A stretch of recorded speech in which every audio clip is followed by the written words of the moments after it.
Selamat pagi, hari ini kita akan mereview buku modul bab 9 atau modul 9 dan modul 10 terkhusus untuk bab tentang rencana pembelajaran alternatif. Dan karena saya ini bukan guru kelas, sehingga pertanyaan yang akan saya jawab adalah yang berkode B.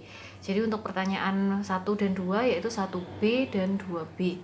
Kita akan mulai langsung dari pertanyaan 1B. Ada di halaman 9.31 yaitu tentang salah satu alternatif rencana pembelajaran bahasa Indonesia untuk kelas 6 sekolah dasar semester 1.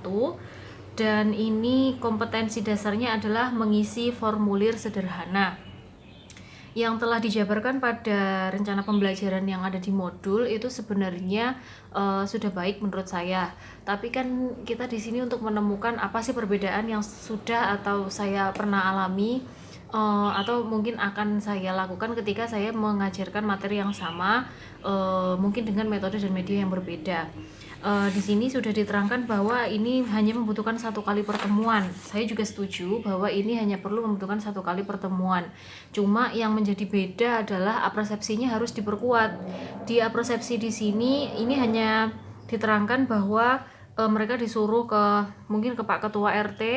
Di sana nanti mereka akan disuruh untuk membuat suatu surat keterangan untuk melakukan suatu hal. Nah, surat keterangan pengisian formulir, terus kemudian kurikulum vitae atau bahasa Indonesianya adalah daftar riwayat hidup, itu kan sekarang sudah sangat modern ya, sehingga kalau hanya diterangkan kita ngisi pakai bolpen sama kertas itu mungkin iya, untuk sebagian masih menggunakan itu. Tapi saya sebagai guru yang menghadapi anak-anak dengan dunia yang sudah digital ini, saya juga akan memberikan keterangan bahwa pada persepsi bahwa kamu juga akan sering menemui ini loh nak, ketika kita mengisi formulir baik offline berupa kertas sama ballpoint atau juga online pakai HP masing-masing. Karena anak sekarang apalagi anak kelas 6 itu pasti udah pernah ngisi yang online dan membutuhkan identitas diri mereka masing-masing. Kemudian apa saja sih yang akan mereka hadapi mungkin setahun ke depan? Yang paling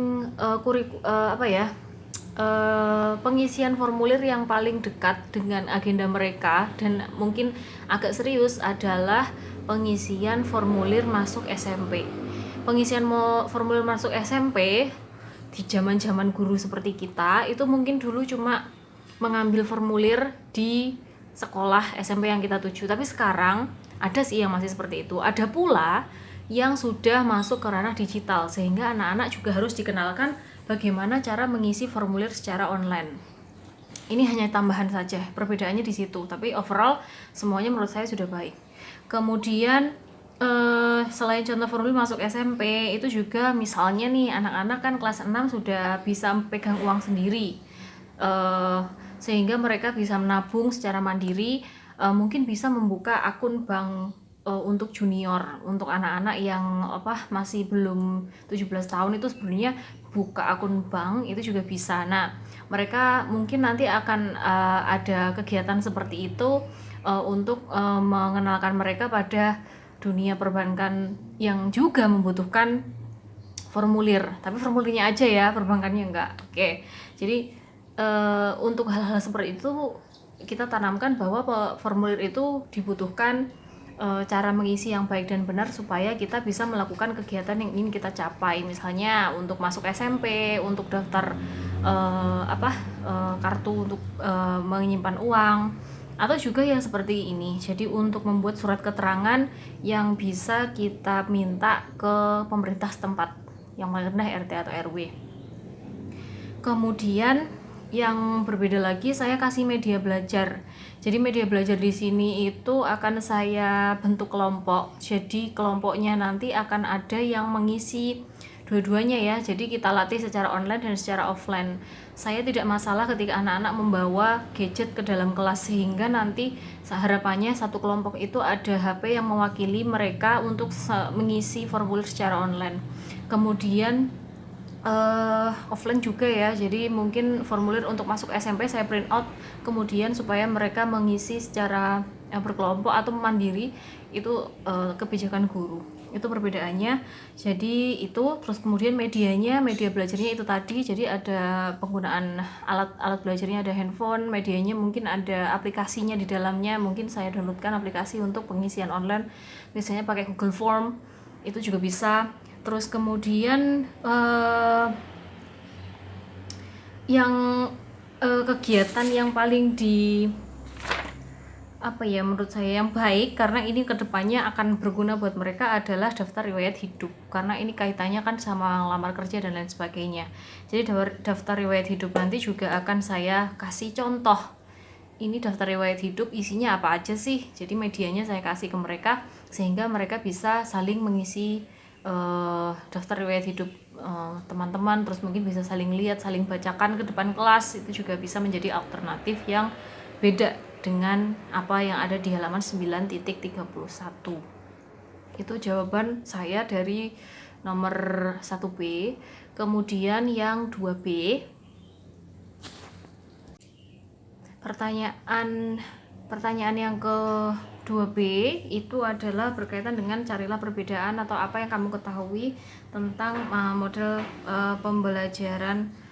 Salah satu alternatif model pembelajaran menyimak di SD untuk kelas tinggi, yaitu kelas 4 semester 1 dengan 2 kali pertemuan. Ini kompetensi dasarnya mendengarkan cerita pengalaman teman. Di dalam mendengarkan cerita pengalaman teman nanti, yang diharapkan adalah mampu memberikan tanggapan atas cerita teman yang telah didengar dan mampu mengutarakan kembali isi cerita yang didengar. Jadi intinya ada temannya bercerita, dia menanggapi apakah tanggapannya itu sesuai dengan yang sudah diceritakan.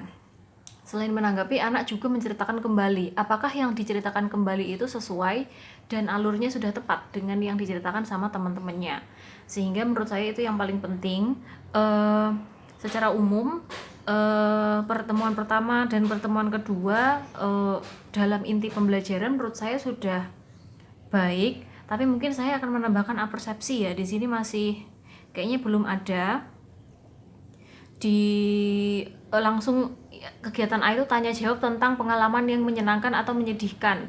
Jadi kalau menurut saya persepsi itu perlu dikasih tujuan pembelajaran dulu. Jadi anak-anak tuh jelas dulu dia mau ngapain nih hari ini, terus berapa lama waktu mereka butuhkan untuk menyelesaikan tugasnya apa aja, terus apakah dibentuk individu atau kelompok. Itu menurut saya harus diinformasikan di awal. Itu yang belum ada di sini dan akan saya berikan seandainya saya yang mengajar materi ini. Kemudian yang berbeda, karena sebagian besar sudah maksudnya saya setuju sih dengan ini, cuma saya tambahi gitu ya. Tambahan selanjutnya adalah pemberian reward menurut saya. Anak-anak kelas 4 itu kan masih peralihan dari kelas rendah ke kelas tinggi ya. Anak-anak itu kebanyakan, kalau saya pribadi pengalaman, itu mereka masih malu-malu atau bingung mau cerita apa gitu. Jadi yang pertama akan saya lakukan adalah memberi mereka contoh cara bercerita atau tema ceritanya tuh apa. Kita tentukan dulu, misalnya momennya adalah setelah liburan. Jadi liburan itu apakah mereka senang, pasti senang ya.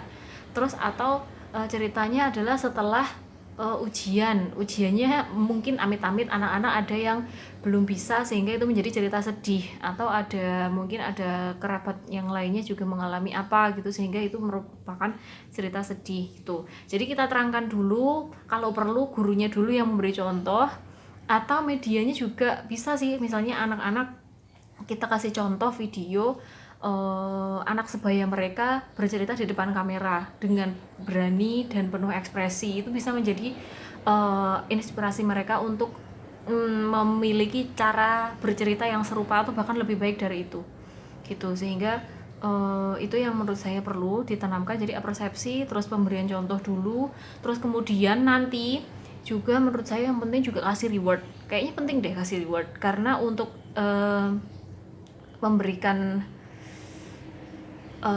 semangat, memberikan motivasi pada mereka supaya mereka mau bercerita, mau mendengarkan dan mau menceritakan kembali. Jadi harus ada penyemangatnya itu dengan reward atau hadiah. Sekian, itu adalah jawaban saya di 2B. Yang tadi adalah 1B, semua sudah saya jelaskan menurut pengalaman saya pribadi dan pendapat saya. Mohon pencerahan dari para penonton semua, para penonton, para pemirsa. Sekian, terima kasih. Wassalamualaikum warahmatullahi wabarakatuh.